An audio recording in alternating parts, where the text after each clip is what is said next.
कैसे हैं आप लोग। आशा करता हूं कि आप लोग जहां भी होंगे सेफ होंगे, सुरक्षित होंगे, सही से होंगे, यही ईश्वर से प्रार्थना करता हूं। तो स्वागत है आपके अपने YouTube channel DS Deoria by Deepak sir में। हम थोड़ा एक हफ्ते से अपने वर्क में बहुत व्यस्त हो गए थे, इसीलिए वीडियोस बना नहीं पा रहे थे, इसलिए अपलोड नहीं हो पा रहे थे। इसलिए आज से अब कंटिन्यूस वीडियोस आपके 9th और 10th दोनों के लिए अपलोड होंगे। तो स्वागत है आपके अपने YouTube channel DS Deoria by Deepak sir में।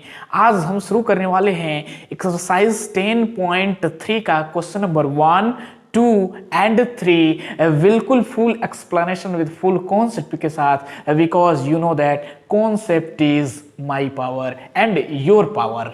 तो आज का पहला क्वेश्चन है, draw different pair of circles, how many points does each pair have in common, what is the maximum number of common point.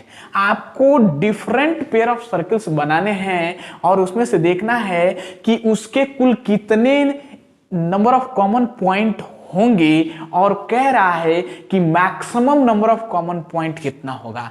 तो बच्चों इस क्वेश्चन का रिप्लाई में 3 केस बनेगा। पहला केस तो ये होगा कि 2 सर्किल हैं, ये मान लीजिए इसका सॉल्यूशन हम फाइंड करें तो ये तो हो जाएगा कि 2 सर्किल, ये सर्किल C1 है और ये आपका सर्किल C2 है, और कह रहे हैं कि ये एक दूसरे से दोनों अटैच नहीं होंगे। ये भी इधर मुंह बना के फैले हुए हैं, ये भी इधर मुंह बना के एक दूसरे से कनेक्ट नहीं हो रहे हैं, नहीं टच कर रहे हैं। तो इसका नंबर ऑफ कॉमन पॉइंट कितना हो जाएगा? No common point, no common point. ठीक है, तो नो का मतलब क्या हो जाएगा? 0 हो जाएगा। ठीक है ना, 0। यानी ये C1 है, ये C2 है, एक दूसरे से कनेक्टेड नहीं है, जुड़े नहीं है, टच नहीं कर रहे हैं, इसीलिए इसके कितने नंबर ऑफ कॉमन पॉइंट हो जाएंगे? 0 हो जाएंगे, मींस नो कॉमन पॉइंट हो जाएगा। दूसरा केस, ये केस फर्स्ट हो जाएगा आपका, केस फर्स्ट। दूसरा केस यहां से ये हो सकता है, सेकंड केस, कि ये आपका सर्किल C1 है और ये आपका सर्किल C2 है, और ये एक दूसरे को एक बार टच कर रहे हैं, मतलब एक सिंगल पॉइंट मान लेते हैं कि ये A है, उसको एक बार टच कर रहे हैं। यानी एक बार ऐसे न्यू पिंच हम करते हैं ना किसी को, यानी ऐसे टच करते हैं, तो एक बार टच कर रहे हैं ये सर्किल और C1 और C2। तो यहां से maximum number of common point कितने हो जाएंगे? 1 हो जाएंगे। तो यहां से 1 कॉमन पॉइंट हो जाएगा, कॉमन पॉइंट, यानी इसका 1 कॉमन पॉइंट हो जाएगा। और तीसरा केस ये बन रहा है, केस थर्ड ये हो जाएगा कि एक सर्किल C1 है और दूसरा सर्किल C2 है, एक दूसरे को क्या कर रहे हैं? इंटरसेक्ट कर रहे हैं एट ए पॉइंट A और B पे। ये सर्किल C1 और ये सर्किल C2 एक दूसरे को इंटरसेक्ट कर रहे हैं एट ए पॉइंट A और B पे। तो आपका एक पॉइंट ये बन रहा है, एक पॉइंट ये बन रहा है। तो यहां से इसका कितना नंबर ऑफ कॉमन पॉइंट हो जाएगा? 2 कॉमन पॉइंट हो जाएगा, यानी 2 कॉमन पॉइंट हो जाएगा, कॉमन पॉइंट। तो यहां से इसका मैक्स पूछ रहा है कि what is the maximum number of common point, यानी maximum number of common point कितना होगा। तो मैक्सिमम यहां पे 0 हो रहा है, यहां पे 1 हो रहा है, यहां पे 2 हो रहा है। तो इसका रिजल्ट क्या हो जाएगा? 10 the maximum number of common points is 2 हो जाएगा इसका आंसर। ठीक है, यानी इस क्वेश्चन का रिक्वायर्ड सॉल्यूशन क्या हो जाएगा? 2 different pair of circles draw करना है, वो एक दूसरे को इंटरसेक्ट करते हैं, तो उसके 2 maximum number of common point हो जाएंगे। यानी इसका सॉल्यूशन क्या हो जाएगा? 2 maximum number of common point.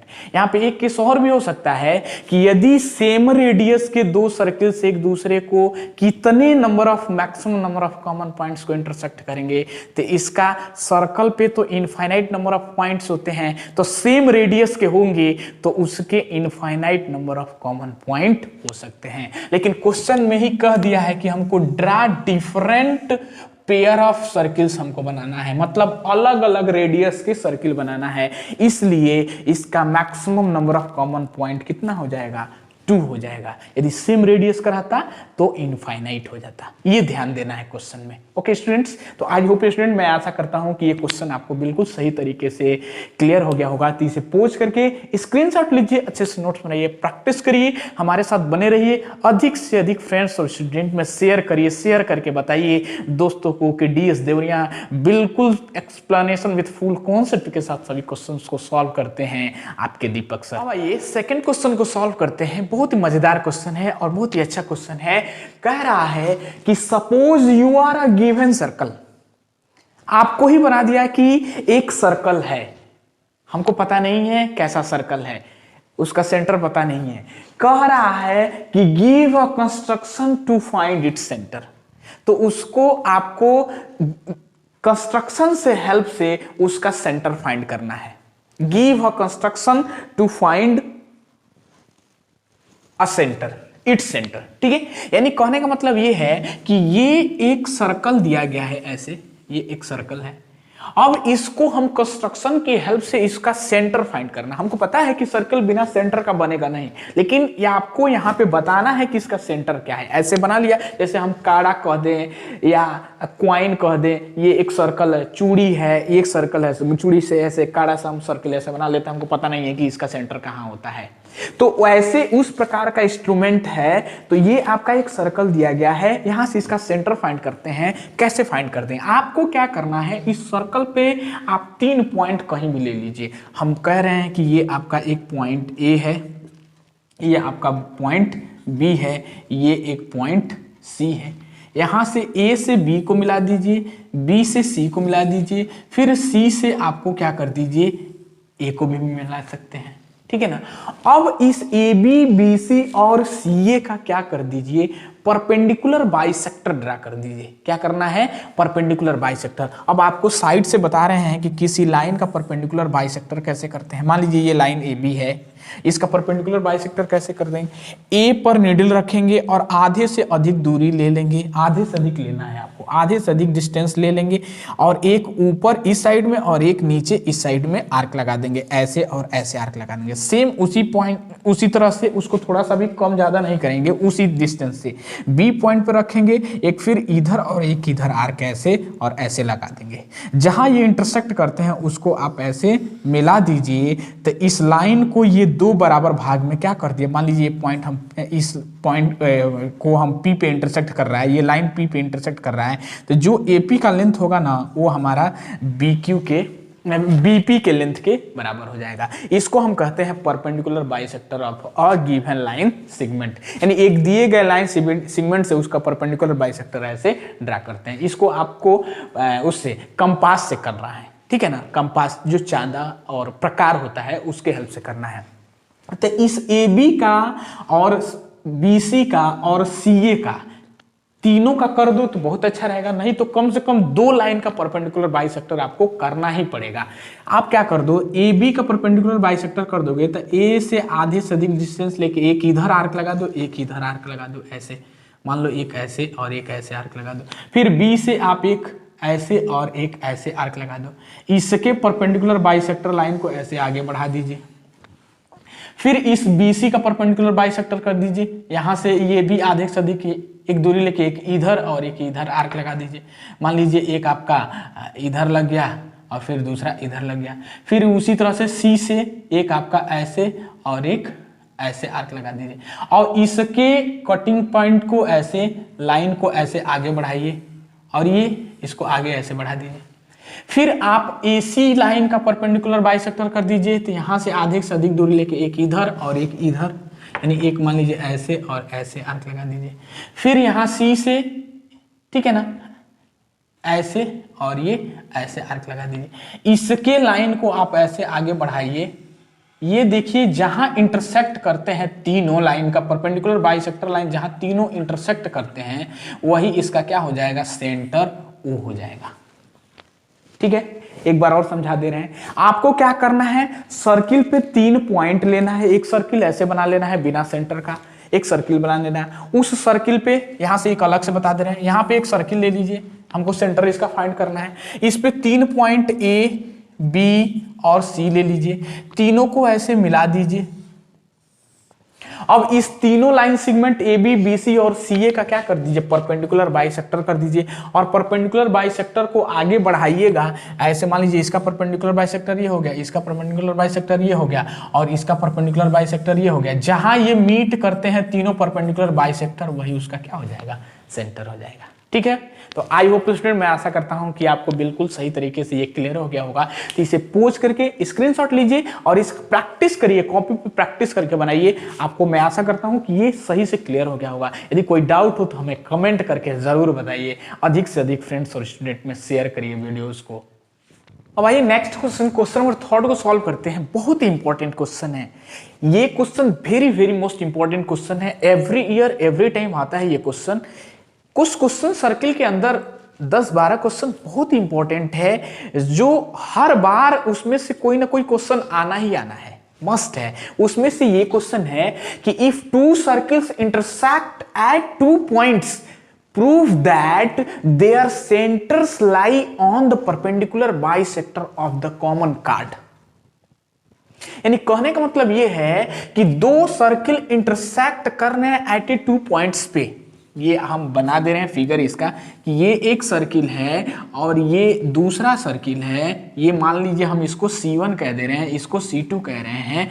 ये एक दूसरे को A और B पे क्या कर रहे हैं, इंटरसेक्ट कर रहे हैं। तो ये सर्किल C का पहला सर्किल जो C है उसका सेंटर O है, और ये दूसरा सर्किल C2 है उसका सेंटर O डैश है। तो कह रहा है आगे कि prove that there centres lie on the perpendicular bisector of the common card. यानी जो उसके सेंटर्स लाई कर रहे हैं, यहां से यहां तक इसको मिलाया जा रहा है। तो ये कॉमन कार्ड ए बी पे क्या है, ये परपेंडिकुलर है। परपेंडिकुलर का मतलब ये 90 डिग्री, तो ये भी 90 डिग्री होगा। और इस कार्ड ए बी को बाइसेक्ट कर दे रहा है। बाइसेक्ट का मतलब ये जो लेंथ होगा इसके बराबर हो जाएगा। तो हम इसको मान ले रहे हैं कि ये एम है, तो जो ओ एम का लेंथ होगा, सॉरी AM का लेंथ होगा वो BM के लेंथ के बराबर होगा। क्योंकि हम एक कंडीशन इसके पहले पिछले वाले वीडियोस में पढ़े हैं कि perpendicular bisector of a common card, ये बहुत इंपॉर्टेंट थिंग्स है। यहाँ पे हम इसको समझा दे रहे हैं कि ये एक सर्किल है और इस पे एक कार्ड हम लिए हैं, A और B लिए हैं। तो इसके सेंटर से इस कार्ड पे परपेंडिकुलर डाला जा रहा है। तो हेडिंग है कि perpendicular bisector a chord, perpendicular bisector to the chord. इसको हम थोड़ा सा बता दे रहे हैं कि ये बुक में दिया गया है, ये दिया है NCERT के पेज नंबर 173 पे है कि perpendicular from the centre to a chord. बहुत इंपॉर्टेंट थिंग्स है ये प्रॉपर्टी, आपको याद रखना है कि perpendicular from the centre to a chord, यानी परपेंडिकुलर ड्रा करना है कार्ड पर उसके सेंटर से। तो perpendicular from a centre to a chord का मतलब होता है कि ये सर्किल का सेंटर है और इस कार्ड पे परपेंडिकुलर डाला जा रहा है। तो पहली बात कि परपेंडिकुलर का मतलब ही होता है 90 डिग्री, यानी ये 90 डिग्री का एंगल दोनों बनाएगा, ये भी 90 होगा, ये भी 90 डिग्री होगा। और इस OM लाइन, OM जो लाइन है वो हमारा AB पे परपेंडिकुलर है और इस कार्ड को भी क्या कर देता है, बाइसेक्ट कर देता है। तो पहला केस तो ये हो जाएगा, दूसरा केस ये होगा कि जो AM का लेंथ होगा वो BM के लेंथ के बराबर होगा। तो ये हेडिंग का मतलब दो इंपॉर्टेंट केस निकल के आता है कि perpendicular from the centre to a chord का मतलब होता है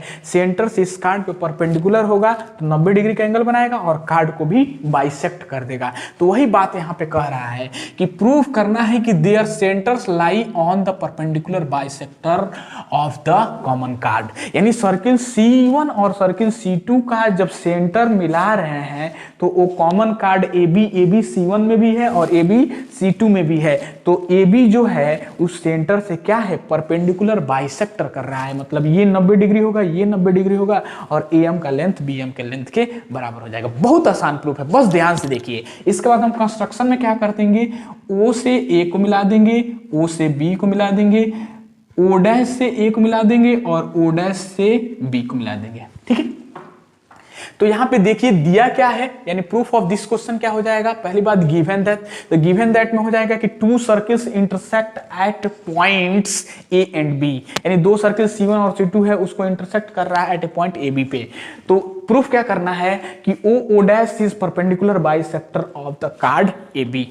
ठीक है, तो उसके बाद कंस्ट्रक्शन होता है join O A O B O dash A and O dash B. इतना चीजें क्वेश्चन में दी गई है, क्योंकि तीन थिंग्स हम आपको पहले से बताते आए हैं। पहला थिंग्स तो ये होता है क्या दिया है, दूसरा थिंग्स ये होता है कि क्या करना है, और तीसरा होता है कि कैसे करना है। तो आप दो पहचान गए कि क्या दिया है और क्या करना है, तो तीसरा तो आपका माइंड यूज करना है कि कैसे करना है। तो आपको कोई डाउट हो तो मेरा माइंड देखिए, मेरा वीडियोस देखिए, आपको सभी डाउट्स क्लियर हो जाएगा। यदि कोई डाउट हो तो कमेंट करके जरूर बताइएगा। अब सॉल्यूशन हम करेंगे इसका, तो यहां से हम कह देंगे कि सिंस इन ट्रेंगल हम ले लेंगे ओ ए ओ डैश और ओ बी ओ डैश में। तो since in triangle O A O dash and O B O dash में क्या हो जाएगा, जो हमारा ए बी का ओ ए का लेंथ होगा वो ओ बी के बराबर हो जाएगा, और जो ओ डैश ए का लेंथ होगा वो हमारा ओ डैश बी के बराबर हो जाएगा, और ओ डैश कॉमन हो जाएगा दोनों में। तो यहां से हो जाएगा ओ ए बराबर ओ बी और ओ डैश ए बराबर ओ डैश बी हो जाएगा, और ओ डैश हमारा दोनों में कॉमन हो जाएगा। तो ये हमारा क्या हो गया, रेडियाई ऑफ अ सर्किल, और ये हमारा कॉमन हो गया, कॉमन। तो यहां से हम बोल सकते हैं ना, दिस इंप्लाइज दैट कि triangle O A O dash is congruence to triangle O B O dash, किसके हेल्प से बच्चों, side side side by S rule से। अब सीपीसीटी बहुत इंपॉर्टेंट थिंग्स है कि सीपीसीटी से क्या बोलेंगे, तो सीपीसीटी से बोल देंगे कि ये वाला जो एंगल है ना इस वाले एंगल के बराबर हो जाएगा। हम इधर भी बोल सकते हैं कि इस वाले एंगल को इस वाले एंगल के बराबर हो जाएगा, तो कोई एक बोल देंगे चल जाएगा। तो हम यहाँ से बोल दे रहे हैं कि जो हमारा एंगल ए ओ डैश होगा, ए ओ डैश होगा, वो बराबर हो जाएगा एंगल बी ओ डैश के, बी ओ डैश के। इसको मान ले रहे हैं कि ये एंगल 1 है और ये एंगल 2 है, तो यहाँ से एंगल 1 बराबर एंगल 2 हो जाएगा कि नहीं हो जाएगा, हो जाएगा ना। ये किसके हेल्प से, बाई सीपीसीटी से। ठीक है, यहाँ से एक बात तो मिल गया। अब हम क्या कर देंगे फिर, अगेन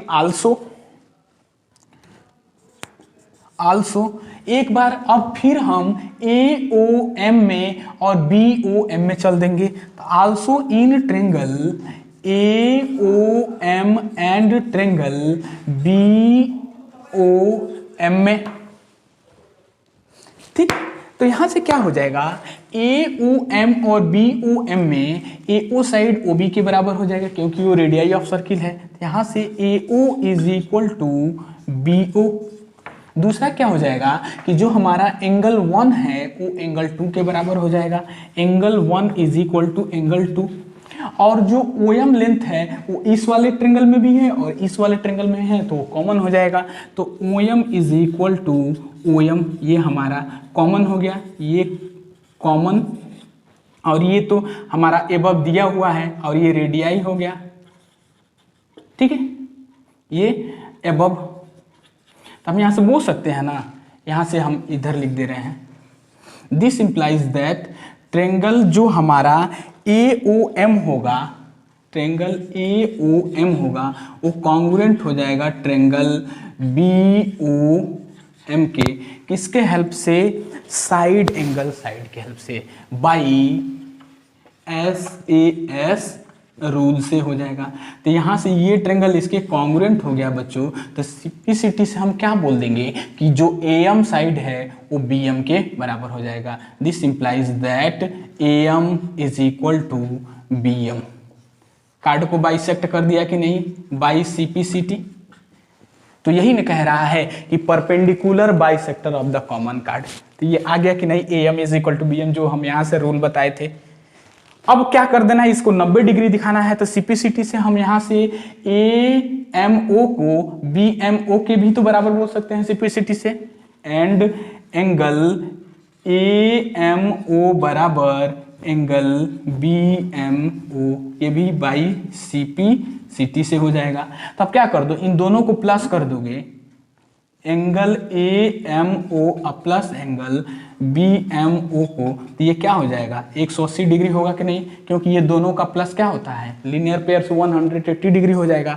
तो आप देखो A M O plus B M O बराबर 180 डिग्री, तो A M O B M O के बराबर है, तो बी एम ओ को हम ए एम ओ लिख सकते हैं कि नहीं लिख सकते हैं, लिख सकते हैं ना। तो ये हमारा 2 एंगल ए एम ओ हो जाएगा, क्योंकि बी एम ओ की जगह पे हम ए एम ओ यहां से रख देंगे, तो A M O plus A M O, तो 2 ए एम ओ बराबर 180 डिग्री, तो यहाँ से एंगल ए एम ओ बराबर कितना आ जाएगा 90 डिग्री हो जाएगा कि नहीं, 180/2 90 डिग्री आ जाएगा।